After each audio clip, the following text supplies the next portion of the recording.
Bonjour, donc nous allons continuer notre travail sur le livre Maths C, Initiation le langage C appliqué aux mathématiques. Alors c'est un wikibook. Alors nous avons terminé le cours, on passe aux applications sur le calcul. Donc on fait les utilitaires de calcul et on s'était attaqué à l'addition. Alors on récupère le travail. Donc on fait juste une petite vérification. Donc là on nous propose des additions. C'est ce que l'on a fait tout à l'heure avec la vidéo précédente. Donc la plupart des commandes, on les connaît. La seule nouvelle fonction qu'on ne connaît pas encore, c'est endLigne. D'accord? Alors on va la récupérer dans le fichier h. C'est cette fonction-là. Alors on voit qu'il y a un argument et qu'elle ne retourne pas de valeur. Il n'y a pas de return dans cette fonction. Donc il y a un argument qui est un entier. On voit que c'est une boucle for qui affiche des n printf et qui correspondent à n passages à la ligne. D'accord? Alors si par exemple on mettait ici 24, cela donnerait à peu près le même résultat que CareScreen. Puisque CareScreen, là, on va supposer qu'il y a 24 passages à la ligne. Et bien, si je mettais cette fonction, je mettais 24, ça aurait fait 24 passages à la ligne. D'accord? Alors, on va hop. Voilà. Alors là, je vais mettre 0 pour voir le résultat. Donc c'est nLigne 0. Donc tout est rassemblé au même endroit. Là, je vais remettre 6. On va voir que ça va réinstaller de l'espace, d'accord? Et si je mets 12, on va avoir un espace encore plus grand. Voilà, donc là on a un espace encore plus grand. Et si je mets 24, ça sera l'équivalent. Ça sera l'équivalent d'un effaçage d'écran. D'accord? Donc là je remets 6.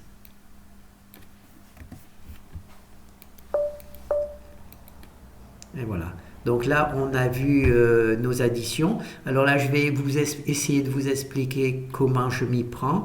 Alors, quand on fait des additions par écrit, en règle générale, on commence par la droite. Donc on fait 0 plus 4, on pose 4. 6 plus 2, ça fait 8. 9 plus 1, ça fait 10. D'accord?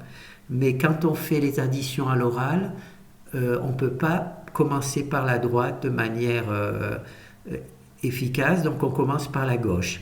Donc là, on fait 1804. 84. Excusez-moi. Ça fait 1084. Donc on va vérifier. Voilà, 1084. D'accord? Donc on commence par la droite et on se contente juste de lire le résultat. D'accord? Là, ça ferait 1400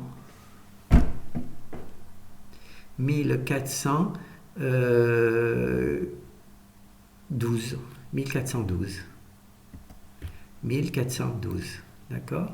Là, ça ferait 395. D'accord? On va juste vérifier. 395. Alors, comment les choses se passent? Pour moi, je ne sais pas comment les choses se passent pour vous, mais pour moi, quand je vois ces deux chiffres, c'est évident que c'est 3. Je n'ai pas besoin de faire 2 plus 1. Je vois que ces deux chiffres et je me dis, ça c'est 3. Et comme on travaille sur ça, je dis, c'est 300. D'accord? Comme il n'y a pas de virgule, donc on va le faire comme ça. Donc là, je vois 300. Là, je vois 95. Voilà. Je vois 395. C'est bien ça? Oui, 395. Là, c'est la même chose. Je vois 1100 1115. On va vérifier. 1115. Là, je vois que ça fait 1000, d'accord? Mais j'ai vu, en jetant un petit coup d'œil ici, qu'il y a une retenue.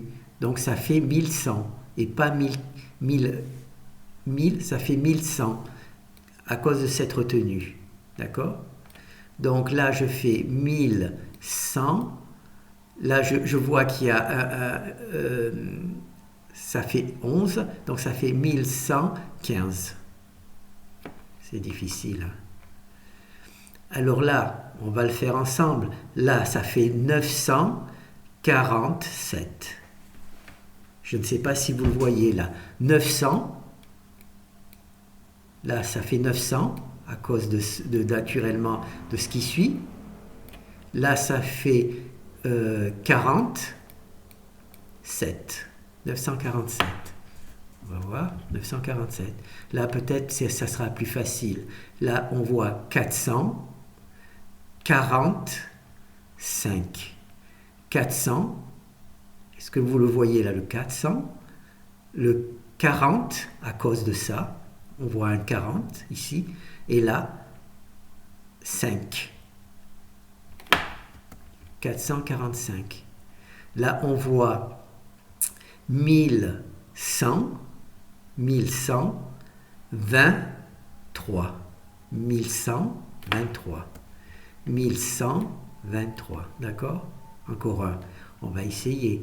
Là, on voit 1180. 1180. On voit 1180. Voilà. Vous voyez? Là, on voit que ça fait 1100. D'accord? Là, on voit que c'est 1100. Si c'était un 4, ça ferait 1000, mais comme c'est un 5, ça fait 1100. Là, il n'y a pas de retenue, donc ça fait... mais il y a la retenue qui est là, c'est difficile à expliquer. 1180. Là, on voit que ça fait 10, donc ça fait 0. Et là, comme il y a la retenue, ça fait 1180. On va essayer encore un. Allez. Celui-là, il a l'air facile. Vous voyez, regardez juste les chiffres. 588. Voilà. Vous regardez cette addition, faites pas 4 et 1, 5, 8, 6 et 2, 6 et 2, 8. Non, vous faites 588. Voilà, on va voir juste 588. Allez, encore un. 808. Est-ce que vous voyez le 800 en regardant ça? 8. 808. D'accord? Bon, j'espère que je me fais comprendre, mais tant pis, hein, si ça... C'est quelque chose de particulier, c'est personnel, et peut-être qu'il existe une manière différente de faire l'addition, et bon, ben, que je ne connais pas. Mais moi, je vous ai donc présenté ma méthode à moi. D'accord? Bon, ben, je pense qu'on a vu tout ce qu'il fallait. Alors, le plus 9 permet des additions de nombres supérieurs à 1000. Donc, vous vous rappelez, on met plus 9 pour éviter les petites additions. Alors, il y a le compteur n qui permet de contrôler le nombre d'additions que l'on effectue. Bon, ben, il n'y a rien de particulier, hein. Non, il n'y a pas d'explication particulière. Il n'y a pas d'explication particulière. Donc là, je crois qu'on a vu l'ensemble de ce que je voulais vous présenter au niveau de l'addition. Maintenant, on va faire la soustraction à la prochaine vidéo.